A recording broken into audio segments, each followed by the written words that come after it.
So at the start of the Vancouver Sevens, I predicted that Fiji would win the competition. Unfortunately, it hasn't quite worked out that way. They are playing off for 5th place up against a very tough Ireland team. But in this preview, we'll be looking through at the key players for the two sides, their previous fixtures, as well as a prediction at the end of who we think will be winning this 5th place playoff game for the Fijians. They were a part of Pool A alongside Spain, Canada, as well as Argentina, and they did do relatively decently, winning 2 out of their 3 games. Their first match up against the Spanish, they were able to win it 31 points to 14, getting their Vancouver Sevens campaign off to a great start. Their second game up against the Canadians was a little bit more challenging, up against the home side in Canada, 22 points to 12. The Fijians able to win that one, and then their last game of the pool stage was up against Argentina, and they did end up getting defeated 24 points to 19, and that meant that they were going head-to-head with New Zealand in the quarterfinals, and they were extremely close to pulling off the win. 21 points to 19 in favour of the Kiwis. Now go on to face France in the semi-finals. But for Fiji, I feel like they haven't really had a poor performance per se throughout the Sevens campaign. They've had some close contests, but overall, they've still been scoring tries. They've got a minimum of 3 per game, but it's just the fact that they've been conceding more tries throughout this Vancouver Sevens than we are used to seeing for the regular Fiji team. But looking through at Ireland, they started off with a loss to Great Britain, 14 points to 17. They were then defeated by New Zealand, 19 points to 14.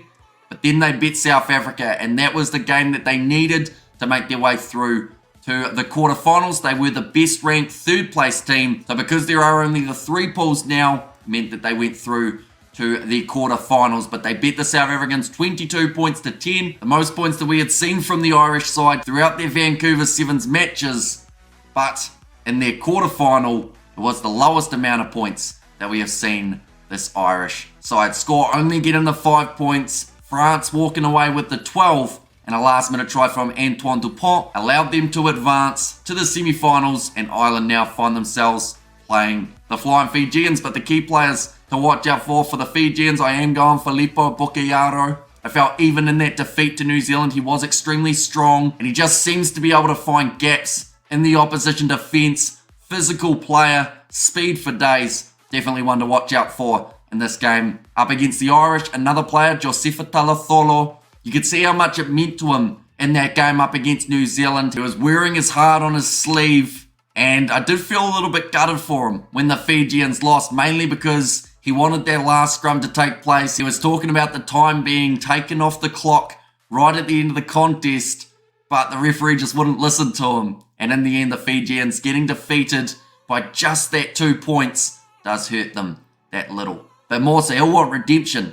I feel like, unfortunately, for the Irish, to have an angry Fijian in front of you is no easy day at the office. And the last man for the Fijians to watch out for, I am going to go with Taria Tamani, just because anytime he makes his way off the bench, he does have that big impact. Might even start this game, seeing as it is the last of the Vancouver Sevens. Then for the Irish, the players to watch out for, I'm going to go with Terry Kennedy. Now, I felt that his game up against the French, he was actually, in my opinion, one of the worst Irish players on the field. Just didn't seem to be getting it right.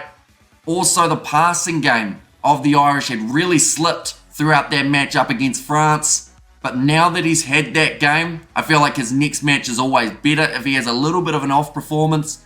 And this game up against the Fijians, I feel like he's got the potential of scoring a couple of tries. Another Irish player, Zach Ward. I thought that he was really strong in the game up against South Africa, busting through tackles, keeping the Irish in front, because up against a side like the Blitz box, if you allow them back into the game, that's normally when South Africa can not only get back into it, but also take the lead off you. Of course, with Zach Ward out there in form, it's always going to be that little bit more challenging. And the last man for the Irish, keep an eye out for in this game, I'm going with Jordan Conroy. Whether he starts or whether he's off the bench, that pace that he brings to the game, I think he's going to have his hands full up against Fiji, but I think he'll enjoy that challenge and will hopefully do well. But now we are up to that stage of a prediction for the score in this contest. Now, it is always hard to know how these teams will react to a loss, and they were both relatively close losses. But I think that the side who will be more affected by the loss is Ireland, because they were only able to get those 5 points when they are used to scoring multiple tries throughout each of their performances. So for that reason, I'm going to say Fiji get themselves the victory. I'm going 19 points to 14. Still a relatively close game. I think it could have a bit of a seesaw, and these two sides have actually met each other in playoff games quite a bit recently, mainly bronze finals. Both of them missing out here. Last time they played off, Ireland got themselves a convincing win over the Fijians. The time before that, Fiji getting the convincing win over the Irish. This game a lot closer, 19 points to 14. That is my prediction, but we are going to be doing the live commentary on the channel. It is kicking off at 11:48 a.m. New Zealand time, so be sure to keep an eye out for that one. Do let me know your score predictions in the comments down below as well, and I will see you all for the next one.